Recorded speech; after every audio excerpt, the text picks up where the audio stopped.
Dollar के ऊपर barrel जाने की बात हो रही है, वो भी नहीं जाएगा, क्योंकि जब से $150 के ऊपर जाता है डिमांड कम हो जाती है, रिसेशन का खतरा हो जाता है, जो अनप्रोडक्टिव वेल्स हैं वहां से एक्सप्लॉयटेशन शुरू हो जाता है। 3 महीने की तो जंग हो चुकी ना जी, जब बम बरस रहे थे तब नहीं गया 113-15 के ऊपर, हाँ तब भी नहीं गया।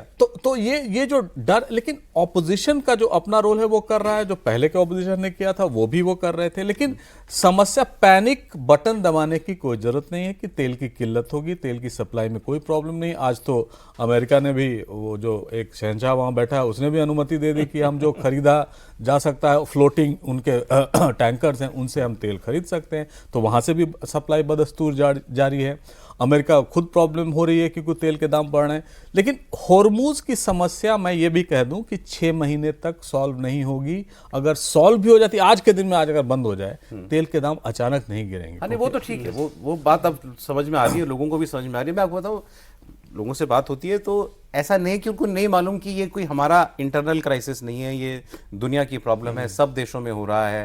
भाई दुनिया ने तो 50-50 से 60-60, 70-70% तेल के दाम बढ़ा दिए, कई देशों ने बढ़ा दिए, यूरोपीय देशों ने बढ़ा दिए। आज भी भारत में 4% दाम बढ़ा है कुल, और पिछले अमेरिका में 44%, अमेरिका में 44%, और आपके यहाँ 4 साल से दाम नहीं बढ़े थे, ये भी सच है।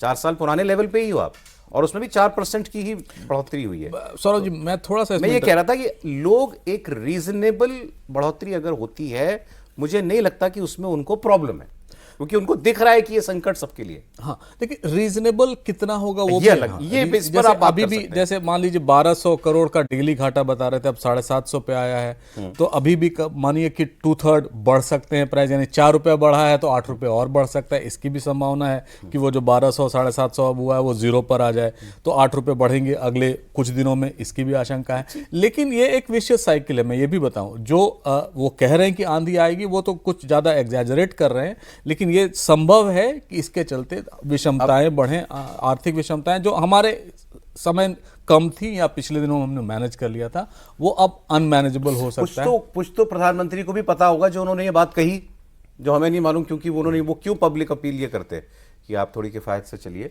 अशोक गहलोत जी ने वो कहा था, वो कह रहे थे कि जोधपुर से कुछ लोग मिलने आए थे, वो कह रहे थे बहुत से पेट्रोल पंपों पर पेट्रोल डीजल उपलब्ध नहीं है, जोधपुर से जयपुर जाने में 3-4 बार में तेल भरवाना पड़ता है, क्योंकि 1000 रुपये से ज़्यादा का तेल नहीं दिया जा रहा है।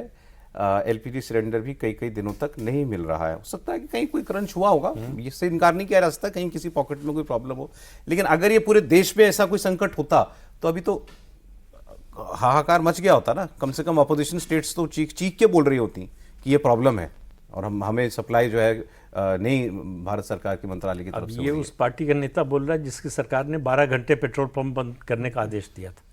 अच्छा, रात 8 बजे से सुबह 8 तक पेट्रोल पंप बंद रहते थे, योजना नहीं थी, बंद रहते थे। क्यों? कोई युद्ध नहीं चल रहा था, तेल महंगा हो गया था, तेल हाँ महंगा हो गया। अच्छा, तो जाहिर है कि आप जो अभी स्थिति है पेट्रोलियम कंपनियों की, तो आपको दाम बढ़ाना नहीं था, तो आपको सप्लाई घटाना था, मतलब कंजप्शन घटाना था, तो पेट्रोल पंप बंद कर दिया। गजब। मतलब सड़क पर चलने पर दुर्घटना होती है तो फुटपाथ पे चलना बंद कर दीजिए। मतलब ये कोई समस्या का हल नहीं हुआ ना।